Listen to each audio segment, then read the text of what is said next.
que eu tinha iniciado há alguns cultos atrás, né? Então você pode abrir lá em 1 Pedro, no capítulo 1, versículo 13 em diante, tá bom? Como eu vinha falado, né?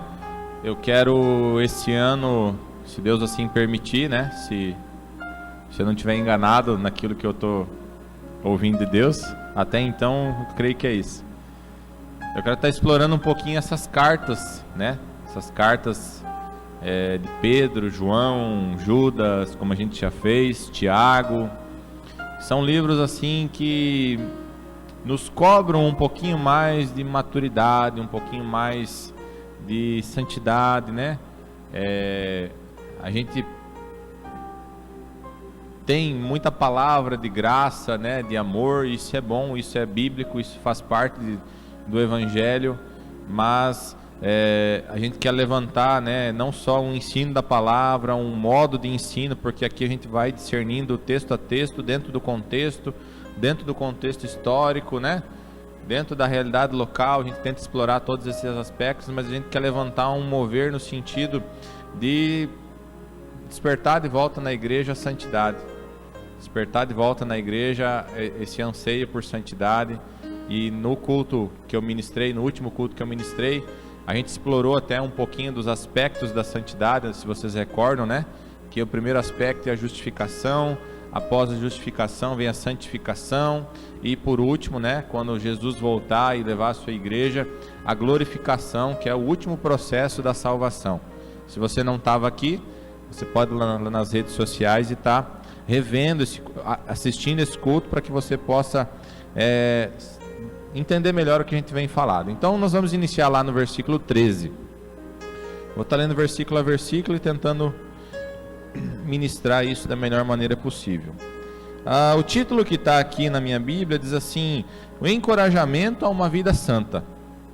E ele inicia dizendo assim: assim sendo, estai com a mente preparada, prontos para agir, alertas, depositai toda a vossa esperança na graça que vos será outorgada na plena revelação de Jesus Cristo. Ele inicia falando algo que a gente como igreja já vem explorando há bastante tempo, que é a renovação da mente. E a renovação da mente tem tudo a ver com o segundo processo de salvação, que é a santificação. Seria mais ou menos como algo construído, né? Você é justificado de imediato quando você aceita Jesus, ali você tem a justificação, mas o processo de santificação é algo construtivo, é algo gradativo, melhor dizendo. E aí começa com o quê? Leitura da Bíblia. Você não alcança santidade sem conhecer aquele que foi santo, né? A exigência que Jesus faz na Bíblia é aquela bem conhecida, ele fala: sede santos como eu sou santo. Então o padrão de santidade não é o pastor Fernando, não é o pastor Jeter e outras pessoas aí talvez mais conhecidas, né? O padrão de santidade é Jesus Cristo. E como nós vamos chegar a esse padrão de santidade? Conhecendo Jesus através da intimidade, sim, e através da palavra de Deus. E a gente só consegue ter uma mente renovada através da palavra de Deus, através da verdade da palavra de Deus. Então assim, espero que você entenda o que eu estou dizendo, a renovação da mente, né? É bom você ouvir uma palavra, é bom você ir num culto, assistir uma pregação, isso é ótimo, isso né, nos edifica, gera fé em nós, isso é tudo muito bom. Mas se você não tiver intimidade com essa palavra, você fica de certo modo limitado à renovação da sua mente, porque existem coisas que são reveladas individualmente para você, algo específico que Deus quer te falar, que às vezes eu não vou conseguir alcançar, que outro pastor não vai conseguir alcançar. É algo específico da sua vida que Deus quer falar ao seu coração através da palavra de Deus, através da leitura correta da palavra de Deus. É por isso que eu estou tentando, nesse ano agora ao menos, trazer um texto completo dentro do contexto, numa sequência, para que vocês, né, tenham um estímulo e de certo modo um ensino de como se lê a palavra de Deus, para que você possa ter um pleno conhecimento, como diz aqui no finalzinho, um pleno conhecimento da revelação de Jesus Cristo, porque é isso que a Bíblia tem nos cobrado aqui em 1 Pedro. Então, depois da justificação, o primeiro ponto é a renovação da mente. E se você, desculpa talvez se eu vou ser duro ao falar isso, mas do dia que você aceitou Jesus até o dia de hoje, se nesse meio tempo você ainda pensa do mesmo jeito, se você ainda tem as mesmas atitudes, se você não foi gradativamente avançando em santidade, você está parado lá atrás, você não avançou em santidade. Você ficou estagnado lá na justificação. E você precisa agora começar esse processo de renovação. Renovação pela palavra de Deus. Essa é o nosso padrão. A palavra de Deus, ela é o nosso manual de instrução, o nosso manual de vida, né? A Bíblia nos oferece algo que é a vida plena e abundante. Isso é algo que todo mundo almeja, né? Nós vivemos um paralelo entre buscar a eternidade, ter uma vida eterna, né, num lugar maravilhoso. Todo cristão, se não anseia, deveria ansiar por isso. Mas nós também vivemos um anseio por uma vida terrena plena, né? Plenitude, que assim, plenitude seria sem falta de nada, né? Para resumir tudo isso, seria sem falta de nada. Então, tenho paz em casa, uma família abençoada, eu tenho saúde, não que eu não possa ter lutas no meio do caminho, mas mesmo em meio às lutas eu tenho paz, eu tenho constância em Deus, né? Eu tenho o recurso necessário para mim ter uma vida boa, uma vida tranquila, e assim vai, né? São tantas as coisas aí que Deus quer fazer segundo a missão e o plano para cada um. E aí ele fala algo aqui interessante, ele fala, estejam prontos para agir. A gente só vai estar pronto para agir quando a gente manejar bem a palavra de Deus, porque daí eu vou agir conforme a palavra de Deus, porque senão eu vou agir conforme eu acho que tem que ser, ou talvez conforme o meu pai me ensinou que tem que ser, ou talvez como o pastor um dia me ensinou, falou né, aquela coisa assim, não, porque o pastor do meu avô falou 88 anos atrás que tinha que ser assim, e isso não foi esmiuçado na palavra de Deus. Então a gente tem que tomar esse cuidado, a gente tem que estar com a renovação da mente, para que a gente esteja preparado para agir. E aí ele traz um parênteses aqui, ele fala alertas. É interessante esse parênteses, porque ele fala assim, acho que foi o Rangel que trouxe uma palavra aqui uma vez, né? Lá em Mateus 28, a gente sempre lê assim, ide e pregar o evangelho. Se você for pegar, né, não lembro se é no original, Marcos fala já, né? Mateus 28 fala ide, Marcos fala indo. O indo, o ide a gente imagina assim, quando a gente tem essa palavra ide, o que vem na minha mente é assim, então eu vou preparar para uma missão, eu estou preparado para ir num lugar específico, numa hora específica, para fazer um movimento específico. Já o indo não, o indo é onde eu estiver, em qualquer lugar, em qualquer hora. Esse é o correto, porque a gente não é cristão só aqui dentro, a gente é cristão lá fora, a gente é cristão em todo momento, em todo ambiente, né? A gente, por mais que tenha dificuldade talvez nisso, assim deveria ser. Ele fala então, estejam alertas para oportunidades, uma oportunidade de pregar o evangelho, de trazer um testemunho, de às vezes nem palavras, mas poder dar um abraço em alguém, consolar uma pessoa que está sofrendo, se possível abençoar com algum recurso aqueles que têm necessidade. São inúmeras as situações e as hipóteses que a gente pode ser usado por Deus, né, para estar fazendo a diferença aqui no reino do Senhor. E daí ele fala, depositai toda a vossa esperança na graça. Vocês entendem que a Bíblia, ela, ao mesmo tempo que ela nos cobra santidade, ao mesmo tempo que ela nos cobra maturidade e avanço no reino de Deus, ela sempre nos leva de volta a um ponto central, que é a graça de Deus. Por quê? Para não cairmos no extremo de acharmos que tudo depende de nós. É aquilo que eu sempre tento falar aqui, né? Ao menos eu acredito assim. Se eu estiver enganado, Deus me corrija nisso. Eu acredito nessa interação.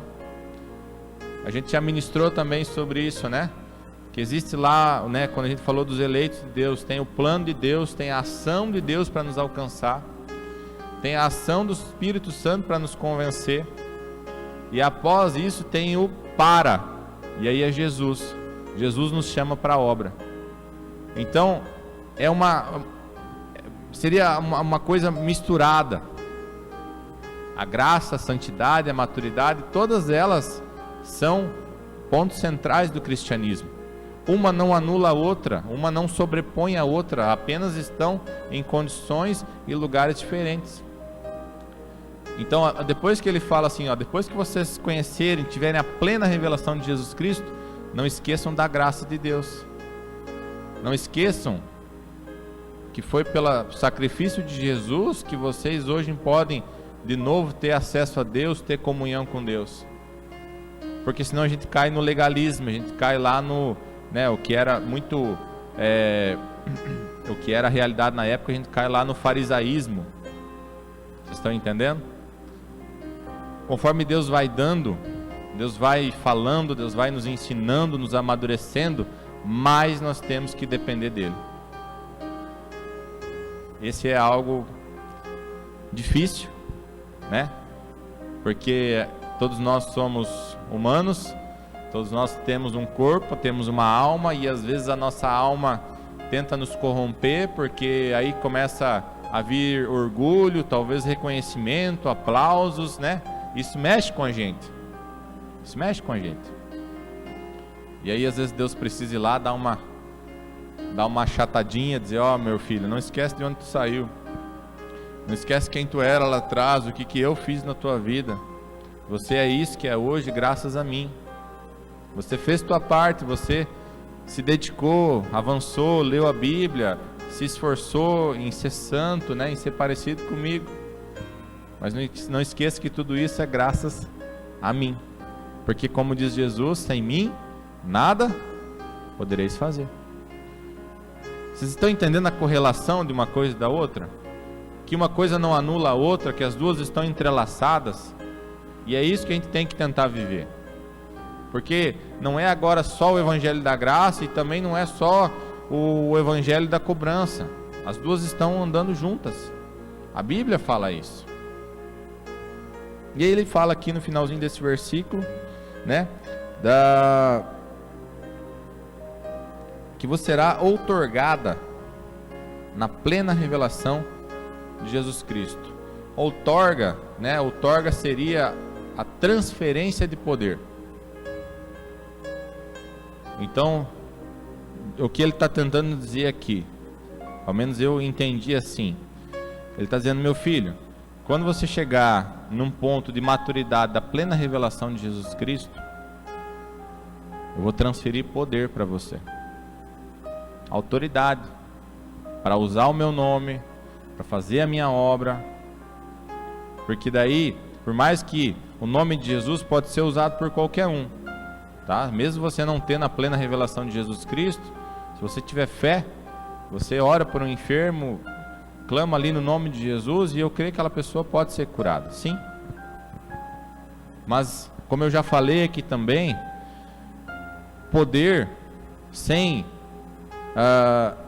maturidade, sem santidade, muitas vezes Deus permite que a gente tenha ele até, mas no final da nossa vida aquilo vai servir para nós como peso de condenação, porque nós usamos o poder de Deus e nunca nos relacionamos com ele.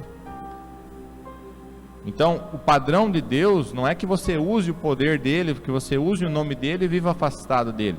O padrão de Deus é que você chegue ao pleno conhecimento de Jesus e aí use o nome de Jesus na maneira correta, segundo aquilo que ele vai transferir para você como autoridade. Porque daí isso vai servir de bênção para as pessoas ao nosso redor, bênção para nós, para nossa família, e não como peso de julgamento no dia que nós seremos julgados segundo as nossas obras. Tá bom? Versículo 14. Aqui ele faz uma colocação que já inicial que me chama a atenção. Ele fala como filhos da obediência. Filhos da obediência. Cada palavra aqui tem um sentido e um poder. Por quê? Porque você pega ali a história da época, né? O farisaísmo, né? Qual que eram as outras religiões da época? Os fariseus, os saduceus, né? E tinha lá os Zeus, tinha um monte de Deus lá. Então eles viviam uma religião muito dura, né? De práticas, de hábitos, de vestimentas, tudo muito exterior. Era tudo muito exterior. E era aquela coisa assim, é Deus lá, eu aqui, aquela visão de um Deus inacessível, inalcançável, né? Aquela imagem, talvez eles tinham em mente, acredito isso, aquela imagem de Deus no monte, aquele monte fumegante, trovões, raios, né? Aquele Deus, tipo assim, não posso chegar perto desse Deus. E aí vem Pedro aqui e fala assim, como filhos. Ele está dizendo, olha, esqueçam tudo. Esqueçam toda a religião que vocês viveram até hoje. Esqueçam esse padrão de culto que vocês estão vivendo, porque o que Deus tem agora para vocês é filiação. É como filhos. O tratamento que Deus está dando para vocês é como filhos. Isso aqui tudo tem uma importância muito grande, porque as pessoas não tinham o pleno conhecimento que nós temos hoje. Até eu vou entrar num outro aspecto aqui, depois você vai entender melhor. Porque era até então muito duvidoso que Jesus era o Filho de Deus. Estão entendendo? Você entende a diferença? Hoje aqui, nossa, 2020 anos depois, as pessoas discutem se Jesus existiu ou não, né? Hoje é isso, né? Então tem aqueles que acreditam que Jesus existiu e tem um grupo que não acredita que Jesus existiu. Entendeu? Na época aqui que isso foi escrito, não tinha-se dúvidas que Jesus existiu, porque eles viram com seus olhos que Jesus viveu como um homem e morreu numa cruz. A dúvida deles era se Jesus era o Filho de Deus. Essa era a dúvida deles. E aí Pedro vem trazer esse reforço nessa carta. Ele está dizendo, olha, vocês como filho da obediência.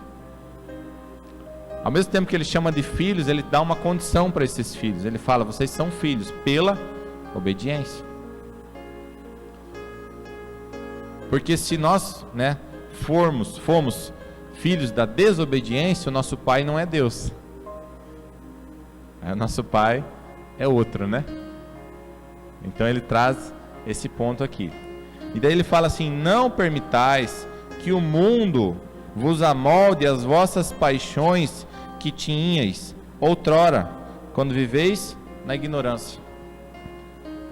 Ele está falando exatamente desse processo que eu comecei dizendo aqui, olha, vocês saíram do mundo, aqui como a maioria de nós, que talvez não nasceu num lar cristão, ou se nasceu, não viveu plenamente uma vida cristã, e você entra na caminhada de vida cristã, e aí vem aquele primeiro amor, aquela sede, aquele fogo, a gente mergulha em Deus, só que depois vem aquele esfriamento, e no esfriamento a gente começa a voltar às velhas práticas, aos velhos hábitos, volta às paixões do mundo.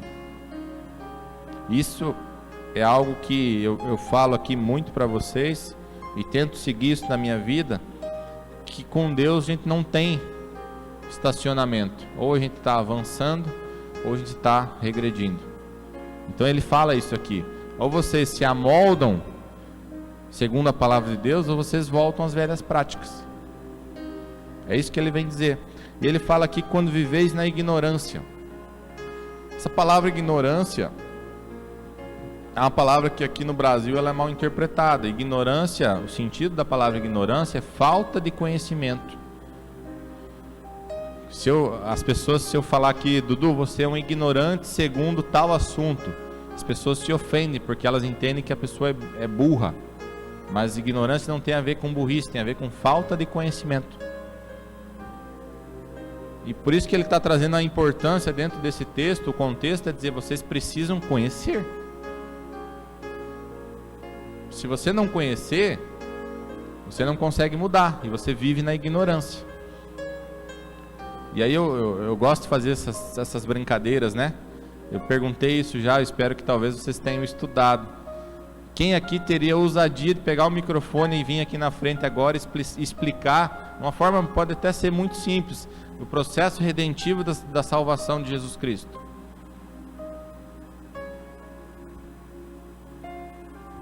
Não precisa levantar a mão, fica na liberdade, estou só fazendo você refletir. Porque talvez se você pensou assim, não, eu não sei mesmo, tudo bem, você não sabe. A gente respeita isso, ninguém vai te condenar por isso. Mas se você não entende o processo redentivo de Jesus, como que você crê na salvação de Jesus? Se você não entende o que Ele fez por você?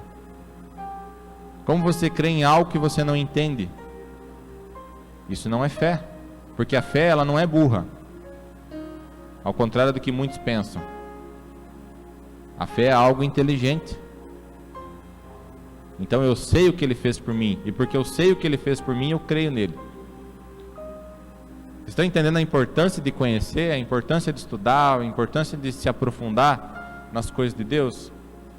Mesmo, começa do básico, vai lá, procura, processo redentivo, né? Depois eu vou falar um pouquinho aqui, só para você ter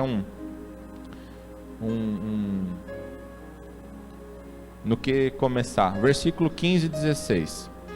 Porém, considerando a santidade daquele que vos convocou, que aqui eu falei antes, né? O padrão é sempre Jesus.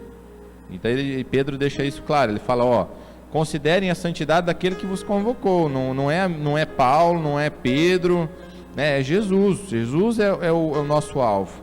E ele fala, tornai-vos da mesma maneira santos em todas as vossas atitudes, porque está escrito, sede santos, porque eu sou santo. E aqui é algo que me faz pensar, porque é possível ser igual a Jesus? Eu fico às vezes pensativo, sabe? Eu fico pensando assim, será que ele não falou isso para a gente nunca achar que tá bom? Para não se acomodar? Porque o padrão é alto, né? O padrão é alto, cara. Quando eu tenho Jesus como meu referencial, o mínimo que isso vai gerar em mim é o que vai ser gerado em mim, ou melhor, o que nunca vai ser gerado em mim, desculpa, é comodismo. Agora eu consegui falar o que eu queria. Se o padrão é Jesus, o que eu nunca vou ter é comodismo. Eu vou estar sempre buscando, tentando, me esforçando para tentar ser parecido com Ele, porque o padrão é alto. Varão perfeito. Versículo. Só para que você entenda aqui um ponto importante, quando ele fala santo, né? Santos em todas as vossas atitudes, o que a gente entende por santidade? O que deveria ser entendido por santidade? O que Jesus fez? Além de não cometer pecado, porque daí se a gente fala de ser santo, a gente já pensa no pecadão, né? Não, então eu não roubo, não mato, não prostituo, não adultero, aí eu tô bem. Mas o que Jesus fez foi muito mais que isso. O que Jesus fez foi viver uma vida separado da aparência do mal. Não era apenas o que ele praticava, mas era como ele vivia, em todos os aspectos.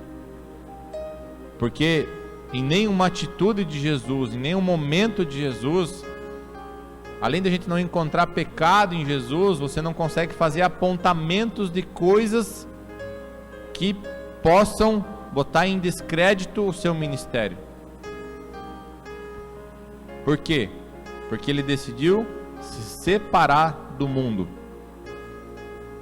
Ele disse: eu vim aqui, Jesus veio à terra como homem, mas ele não viveu segundo o mundo, ele viveu segundo o padrão de Deus, separado exclusivamente para Deus.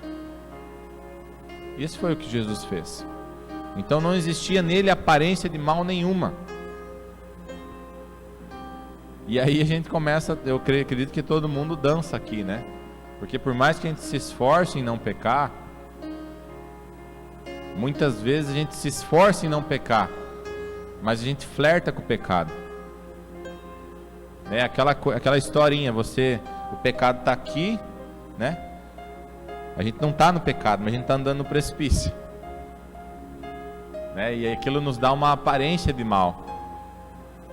E Jesus já não quer nem a aparência, não é só não pecar, é não ter a aparência do mal. Eu não estou falando isso para você sair daqui decepcionado, tipo, então não adianta, não tenho o que fazer, sabe? É porque isso é um esforço diário, sabe? O que eu acredito é que esse padrão do varão perfeito, de Jesus, a estatura dos 33 anos lá, não me é cobrado quando eu nasço, quando eu tenho um novo nascimento, mas ele é gradativo na minha vida. Então, pelo menos a minha experiência é mais ou menos essa. Quando eu me converti, eu tive que abandonar coisas grosseiras, coisas assim que, né, saltavam os olhos, que todo mundo sabia que eu fazia, não era só eu que sabia, todo mundo sabia. Aí talvez hoje as pessoas olham para mim, né, e possam dizer assim: nossa, Fernando é um cara idôneo. Tudo bem, que bom que eu tenho uma aparência boa, mas dentro de mim eu sei as minhas misérias. Então não é porque eu não estou mais externalizando o meu pecado que eu vou me acomodar. A diferença é que o padrão agora subiu. E assim eu vou dia a dia, gradativamente, buscando esse padrão mais alto. Então não se assuste com essa cobrança. Porque Jesus, e isso é o maravilhoso de Jesus, ele viveu exatamente o que nós vivemos aqui. A Bíblia fala que ele foi tentado em todas as coisas. Então quando você sente aquele desejo por pecado, aquela cobiça, né? Aquela coisa que está dentro de nós, que Tiago fala, que nós somos tentados pela nossa própria concupiscência, Jesus já sentiu tudo isso. E é por isso que ele é o nosso advogado perante Deus. Porque quando a gente está naquela luta né, tentando viver uma vida santa, se afastar do pecado, ou mesmo até quando a gente cai, o que Jesus faz não é nos condenar, é nos defender diante de Deus.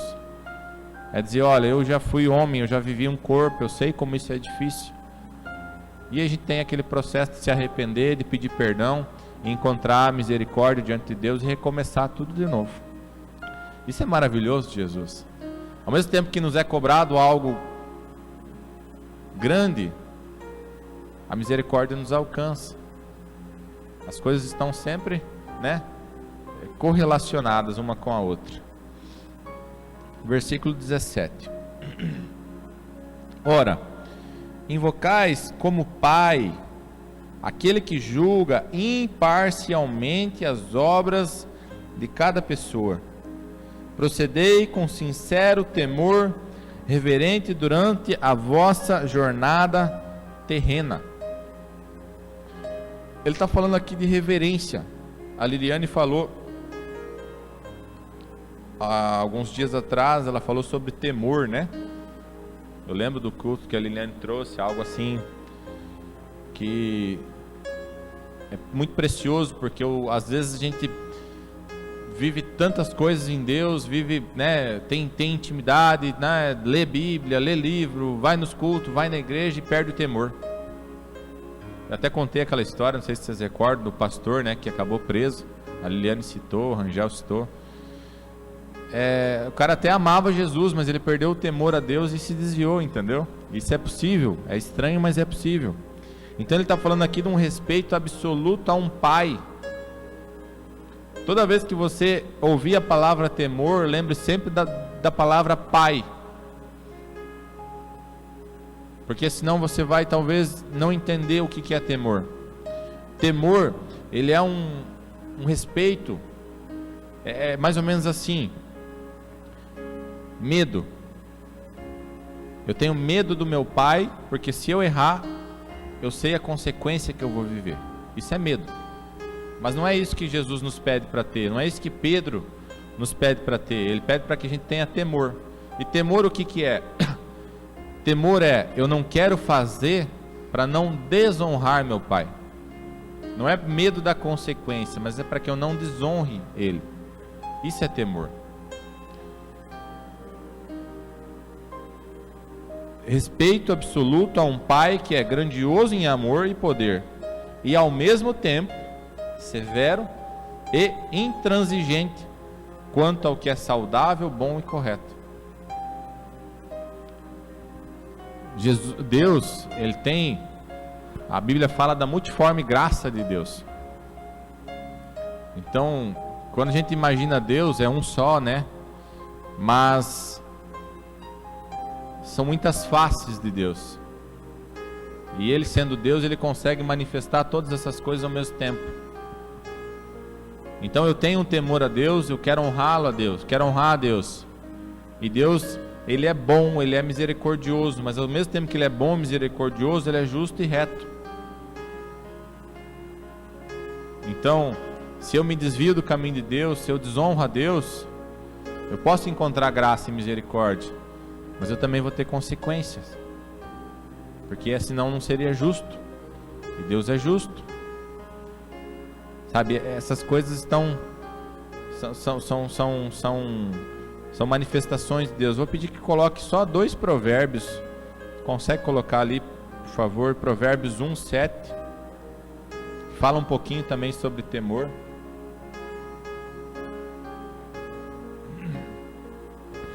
Diz assim: o temor do Senhor é o princípio do conhecimento, mas os insensatos desprezam a sabedoria e a disciplina. Olha o conhecimento de Pedro. O que ele inicia falando nos versículos 13, 14 e 15? Renovem a mente, busquem conhecimento. E daí ele chega aqui no versículo 17 e ele fala, só que tem um detalhe: não adianta vocês conhecerem, não adianta vocês renovarem a mente e não terem temor, porque o temor do Senhor é o princípio do conhecimento. Pedro conhecia a palavra. E até tem alguns teólogos que dizem que não foi Pedro que escreveu essa carta, porque ela está escrita num nível de conhecimento bíblico assim muito acima do que um pescador poderia ter. Eles não acreditam que foi realmente Pedro que escreveu, mas isso não é o caso, só para que você entenda. Mas a gente sabe da ação do Espírito Santo, né? E aí vem esse texto aqui completando tudo que Pedro está falando. Então, você quer buscar conhecimento, você quer ler a Bíblia, ter revelação da palavra de Deus, você quer avançar em conhecer Jesus, em ter relacionamento com Ele, tenha temor. Porque sem temor é o que está ali embaixo. Mas os insensatos desprezam a sabedoria e a disciplina. Coloca também Provérbios 8:13, por favor.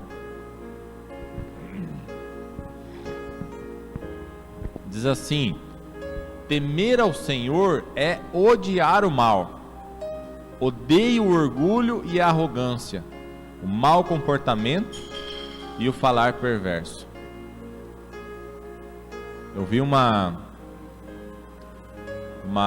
se eu não me engano é no Homem ao Máximo que ele cita essa frase.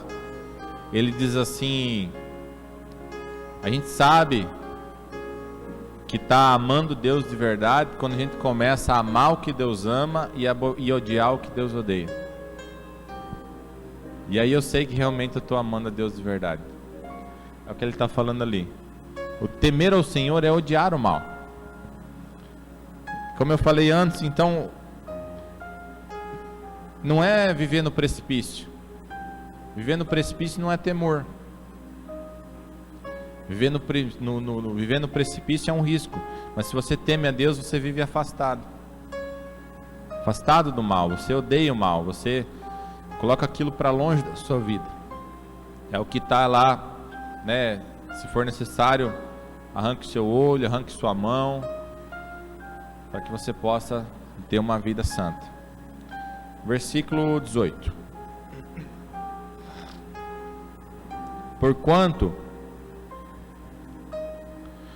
estáis cientes de que não foi mediante valores perecíveis, como a prata e o ouro, que fostes resgatados do vosso modo de vida vazio e sem sentido, legado por vossos antepassados. A palavra que está aqui,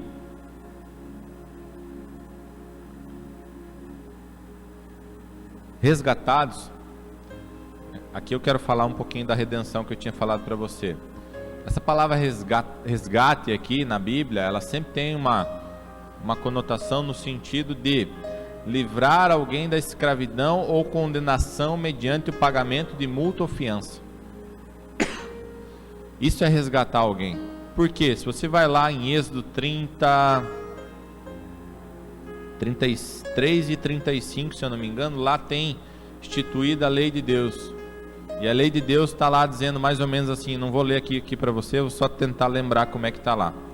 Ela diz assim: se você tiver um irmão que seja escravo, você pode ir lá comprar ele, pagar por ele, ou dar alguém do mesmo padrão no lugar dele para resgatar ele. Assim se dava o resgate de um escravo no Antigo Testamento. E é exatamente isso que Jesus faz por nós. Que o processo redentivo é mais ou menos assim, de uma forma muito resumida, tá?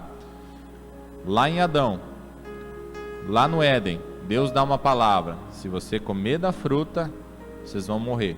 E essa morte não é apenas a morte física, mas é a separação de Deus e o homem.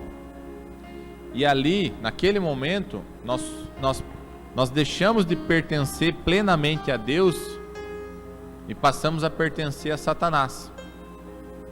Satanás tem uma carta, imagina isso. Satanás tem um documento escrito dizendo que nós pertencemos a ele, pertencíamos, né? Tá? Passamos a ser escravos de Satanás. E aí, Satanás, ele coloca um preço na nossa liberdade, que é o sangue. Se você quer ser livre, você tem que dar o seu sangue. Alguém tem que morrer. E aí Jesus, né, sendo Deus, desce como homem, vive aqui os seus 33 anos e morre numa cruz. Aquela cruz era para nós. Quem devia estar lá era eu e você. Só que Jesus morre no nosso lugar. Quando ele morre no nosso lugar, ele faz algo que se chama morte substitutiva. Aquilo que era para nós, que era a nossa condenação, ele paga o preço. E não é só isso. Porque além dele pagar o preço, porque ele fez esse processo que está lá em Êxodo, ele se deu no nosso lugar. Só que além dele se dar no nosso lugar, ele pega o que era dele e dá para nós. Que é o quê? O poder de nos tornarmos filhos de Deus. E termos acesso à herança. Então aquilo que era para nós, quem paga é Jesus. E aquilo que era dele, ele nos dá. É a morte substitutiva, isso se chama. E aí de novo nós podemos ter acesso a Deus, comunhão com Deus. E podemos de novo ter acesso à eternidade. Isso de uma forma muito resumida é o processo de salvação. Tem até um texto, se eu não me engano, que é Hebreus, que fala, né, que tinha um escrito de dívida que era contra nós, né? E esse escrito de dívida, que é esse documento que Satanás tinha, dizendo que nós pertencíamos a ele, foi apagado pelo sangue de Jesus, porque é assim que eles findavam os contratos no Antigo Testamento. Eles tinham um documento, uma folha de papel, faziam um contrato lá, eu e a Cláudia. No momento que a Cláudia quitava a dívida, eu ia lá num rio, enfiava aquele papel na água, o papiro, né? E aquilo saía a tinta, e assim era o decreto que aquilo estava pago, que a Cláudia não me devia mais nada. E Jesus fez isso com o seu sangue. Ele pagou e apagou o nosso escrito de dívida, que era contrário, que era contra nós. Vê como a Bíblia é rica? É maravilhoso. Agora você sabe talvez o que Jesus fez por você. E quanto mais a gente sabe de Jesus, acho que mais a gente se apaixona por Ele. E saber o quanto Ele nos amou, ao ponto de dar a sua vida por nós, para que a gente pudesse de novo ter acesso a Deus, acesso à salvação. Tem um detalhe aí no processo redentivo, que quando Jesus nos compra, porque foi isso que Jesus fez, Ele nos compra de Satanás. Só que Ele não nos compra como filhos, Ele nos compra também como escravos. Por isso que a Bíblia fala, deu-nos o poder de nos tornarmos filhos de Deus. Porque nós somos comprados na condição de escravos. Depois disso é uma escolha nos tornarmos filhos. Tem gente que quer ser escravo a vida inteira. Eu até falei aqui uma vez, vocês acharam engraçado. É melhor ser escravo de Deus do que ser escravo do diabo. Já está bem melhor do que era antes. Mas melhor ainda é ser filho de Deus. Mas tem gente que prefere ser escravo. É uma escolha, né? Espero que a gente escolha ser filho.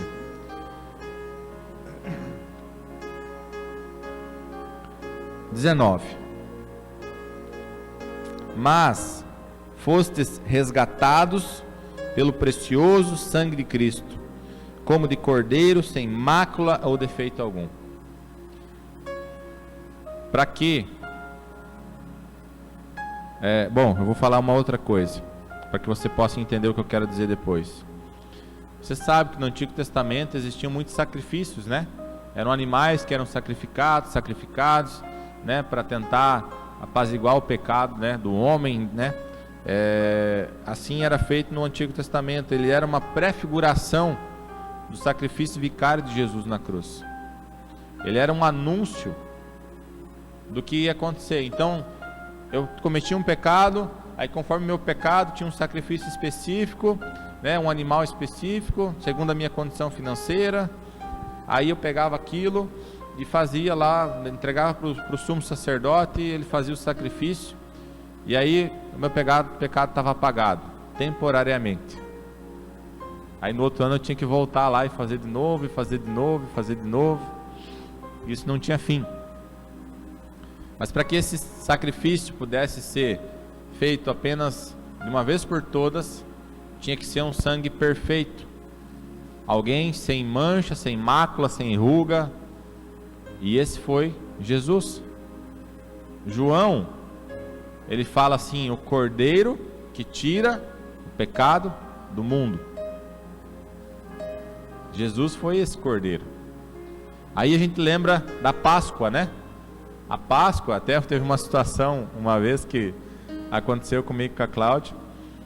A gente ainda era muito novo na fé e estava chegando na época da Páscoa, e eu fui explicar para uma pessoa sobre a Páscoa, né? Porque hoje a Páscoa é ovinho de chocolate, né? A gente até fala de Jesus assim, não, Jesus morreu, né? Morreu para me dar vida, tal, legal, mas o foco não é esse. E eu fui falar para essa pessoa que a Páscoa não tinha começado com Jesus. A Páscoa iniciou lá no Antigo Testamento, quando o povo saiu do Egito. Ali Deus institui a Páscoa, né? Depois que eles saem, aí Deus fala ao povo, né? Pega um cordeiro perfeito, faz sacrifício, né? Vocês têm que comer esse cordeiro, aí passa o sangue nos umbrais das portas. Teve toda aquela história maravilhosa. E eu não esqueço da frase dessa pessoa. Ela olhou para mim assim, de uma forma muito desconfiada. Ela disse: sim, só o que me faltava, inventaram essa agora. É porque ela nunca tinha ouvido falar que essa Páscoa que aconteceu lá, o povo saindo do Egito, era uma anunciação do que Jesus viria a fazer um dia. Sabe, faltou conhecimento. Então a gente precisa buscar conhecimento. Então Jesus é esse cordeiro perfeito, né? A Bíblia fala também, não lembro aqui o texto, que ele foi imolado antes da fundação do mundo. Por que a gente tem que entender isso? Por que é importante entender isso? Por que Pedro fez questão de explicar isso?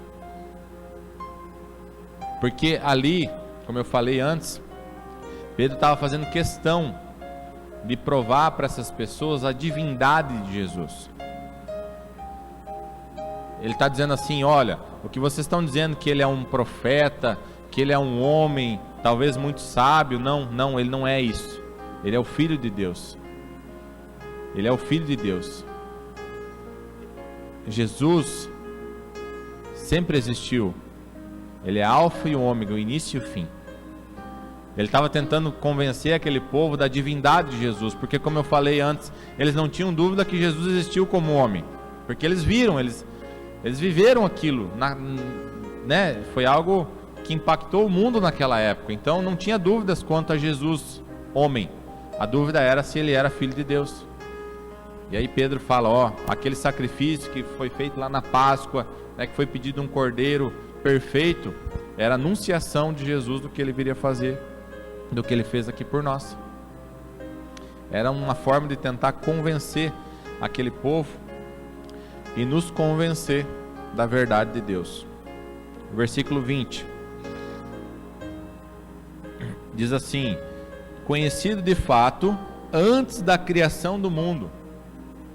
Viram o que eu falei aqui? Jesus foi conhecido de fato antes da criação do mundo. Então Jesus não foi um plano emergencial de Deus para tentar resolver um erro no meio do processo. Sabe? O pecado de Adão não pegou Deus de surpresa. Não pegou Jesus de surpresa. Deus não teve que dizer, puxa, agora o que eu vou fazer? Vou ter que inventar alguma coisa agora para resolver esse negócio aqui, porque virou uma bagunça, saiu do meu controle.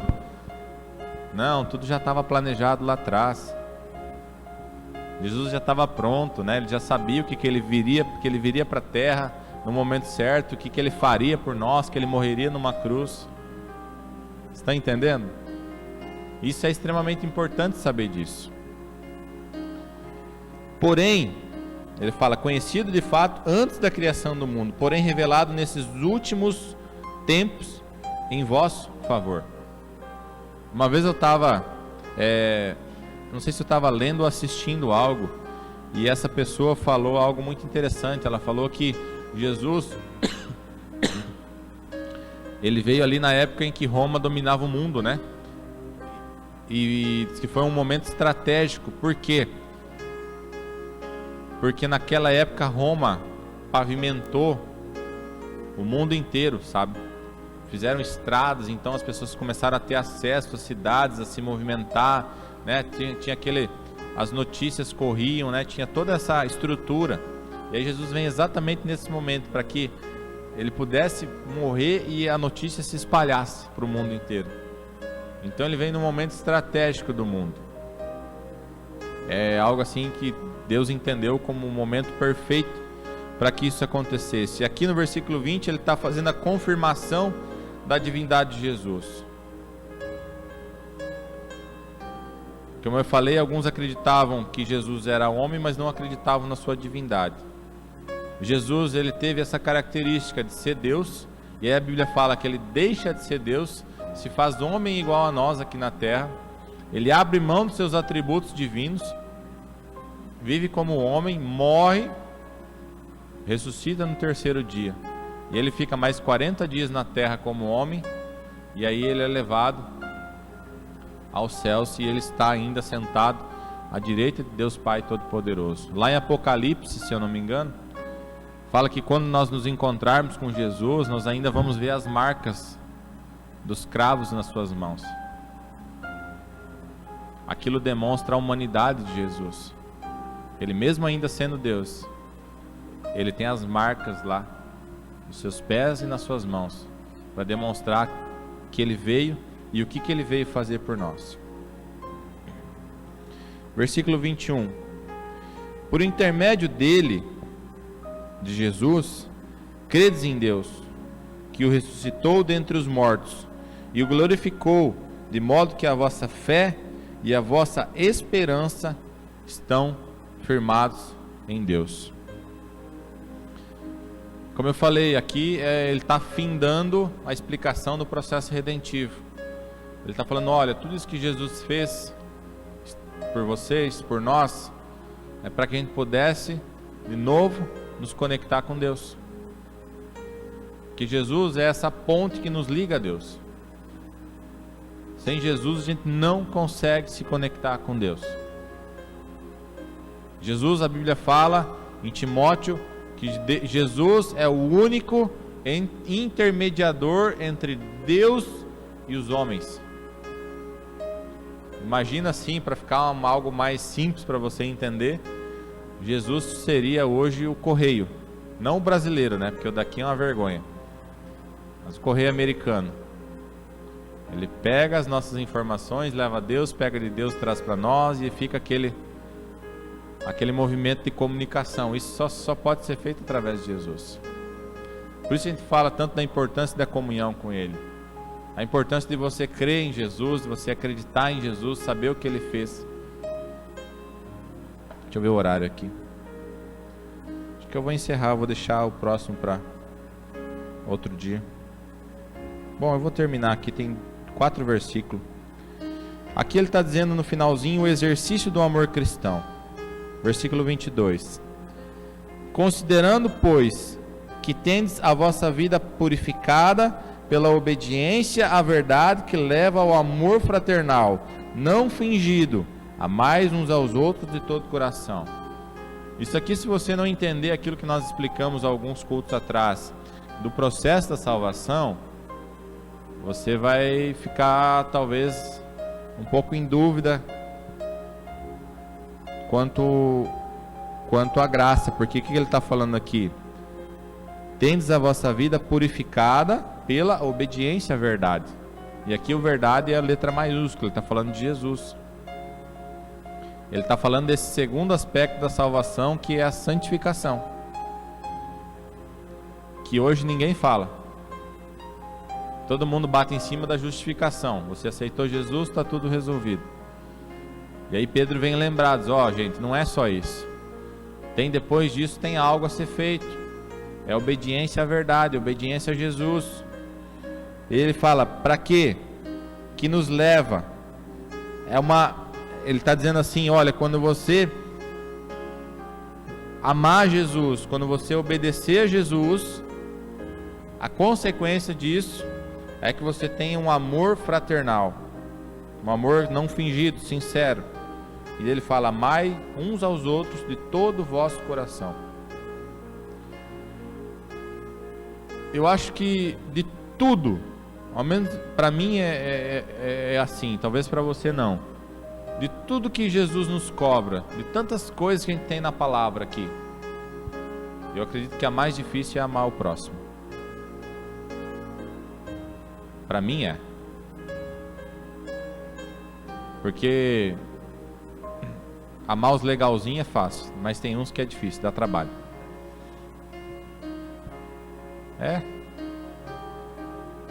E aí, esse exercício de amar todo mundo, Jesus fez, né? Ele nos amou, a gente não merecia. Talvez mesmo hoje na igreja a gente não corresponde a Jesus como deveria corresponder, segundo o que Ele fez. E o maravilhoso de Jesus, isso me faz amar mais ainda Jesus, é que Ele não esperou que eu desse um sinal de amor para que Ele morresse em meu lugar. Primeiro Ele morre e depois Ele espera que eu o busque. E a gente faz ao contrário, né? O nosso amor é aquele amor de troca. Então, se a Cláudia fazer algo para mim, aí eu vou demonstrar amor para ela. Mas se ela não fazer, então eu não vou fazer porque ela não merece. O nosso padrão de amor, ao menos falando de mim, eu tenho que tomar esse cuidado muito na minha vida. Agora, o padrão do amor de Jesus é o amor doador.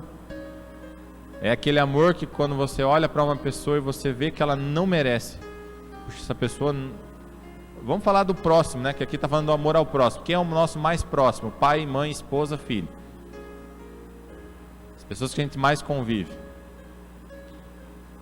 Aí tem dia que eu olho para a Cláudia assim, eu penso, não, ela não merece meu carinho, ela não merece minha atenção. Estou só, né, supondo aqui. O que Jesus esperava é que nesse momento eu manifestasse amor e carinho para ela. Porque é isso que Ele faria por mim, é isso que Ele faz por mim. E como eu falei lá no começo, no versículo 13, 14 e 15, o padrão é Ele, não é o que eu acho. Então eu preciso morrer para mim mesmo, eu preciso morrer para o meu orgulho, morrer para o meu ego, porque às vezes o meu amor não vai ser correspondido. Na maioria das vezes não vai ser correspondido. Eu acho que na maioria das vezes não vai ser correspondido. Não por pessoas, mas por Deus. Porque Ele, talvez aqui na terra, talvez lá na eternidade, tudo que eu fazer, um dia eu vou colher. Talvez o que eu plante para a Cláudia, ou o que ela plante para mim, a gente vice-versa não possa reproduzir um para o outro aquilo que cada um merecia. Mas talvez Jesus, esse com certeza vai me dar a colheita daquilo que eu semeei, seja aqui na terra ou seja lá no céu. Esses dias aconteceu uma situação comigo, bateram na minha caminhonete em frente de casa e Deus me falou que ia acontecer e eu fui desobediente. Eu guardei, não tinha lugar para guardar o carro na garagem, estavam lavando a garagem e eu cheguei com o carro na minha rua, lá que vocês conhecem, uma rua sem fim, estava tudo lotado de carro, nunca tem, aquele dia estava tudo lotado, não tinha nenhum lugar para estacionar, só tinha em frente à minha garagem. Eu falei, bom, eu não vou deixar na outra quadra, né? Encostei o carro, deixei ainda 1,5 metro, talvez um pouco mais do carro da frente. E naquele momento eu escutei a voz do Espírito Santo dizendo assim, ele vai bater no teu carro. Aí eu olhei, não tinha onde estacionar, eu falei, não tem o que fazer. Deixei, entrei dentro de casa, passou mais ou menos 5 minutos, tocaram minha campainha. Aí eu fui lá ver, bom, eu dei um ré aqui e bati no teu carro. Aí na hora eu não consegui nem ficar bravo assim, porque eu pensei, putz, Deus falou, né, cara? Mas não foi coisinha assim, nem dá pra ver quase, sabe? Aí depois disso veio aquela ira dentro de mim, e eu comecei a cobrar o rapaz que tinha batido, porque daí o rapaz ele começou a sair fora, ele dizia, não, isso aí eu não vou pagar, não sei o que. Eu falei, cara, você bate no meu carro aqui e diz que não vai pagar e fica assim? Não, digo, não, mas eu não tenho dinheiro. Eu falei, rapaz, se vira, não quero saber não, você vai pagar meu carro. E comecei cheio de razão, né? Aí, não tenho dinheiro, moço, não tenho o que fazer. Eu falei, mas tu trabalha para alguém? Eu trabalho para alguém. Então chama teu patrão, você está trabalhando para ele, ele que paga. Aí ele chamou o patrão dele. Aí vem um senhor lá, muito humilde, sabe? Me admirou a humildade daquele senhor. A calma, sabe, o domínio dele. Ele veio, olhou a situação, ele não falou nada para o funcionário dele, sabe? Não levantou a voz, não chamou atenção. Aí ele veio para mim, ele olhou. Aí ele até contou uma história triste lá. Ele falou, não é a primeira vez que isso acontece, sabe? Infelizmente estou acostumado com essa situação. As pessoas às vezes não tomam o cuidado que deveriam tomar, mas o senhor vê lá, vê quanto é aí, eu pago isso aí pro senhor. Aí eu olhei para ele e falei, cara, eu vou semear, né? Falei para ele, não, tá bom, vou ver aí o que eu faço, né? Dei um migué nele, deixa assim, depois qualquer coisa eu ligo pro senhor, porque pode ser que amanhã ou depois eu venha bater em alguém. Então eu já semeei isso, sabe? Semeei perdão, falei, bom, deixa quieto, deixa assim. Financeiramente saí perdendo, mas semeei algo no reino de Deus, pode ser que eu venha colher. Pode ser não, com certeza eu vou colher, não sei como, mas eu vou colher alguma coisa boa disso tudo. Assim eu espero, né? 23. Fostes regenerados não a partir de uma semente perecível, mas imperecível, por meio da palavra de Deus, a qual é viva e poderosa por toda a eternidade. Aí não vou entrar muito no aspecto, já falei do Cordeiro Santo sem mácula, né? Porquanto todo ser humano é como a relva e toda a sua glória como a flor da relva. A relva murcha e cai a sua flor, mas a palavra do Senhor permanece para sempre. E essa é a palavra que vos foi evangelizada. A nossa glória aqui na terra, ele compara, né? Tem um outro texto que Jesus nos compara aos lírios do campo, né? Vocês veem os lírios do campo, né? Nem Salomão se vestiu como um deles. Mas daí ele fala assim, mas num dia ele está bonito, no outro ele seca. Ele está dizendo que por mais que aqui na terra a gente possa receber alguma glória, né?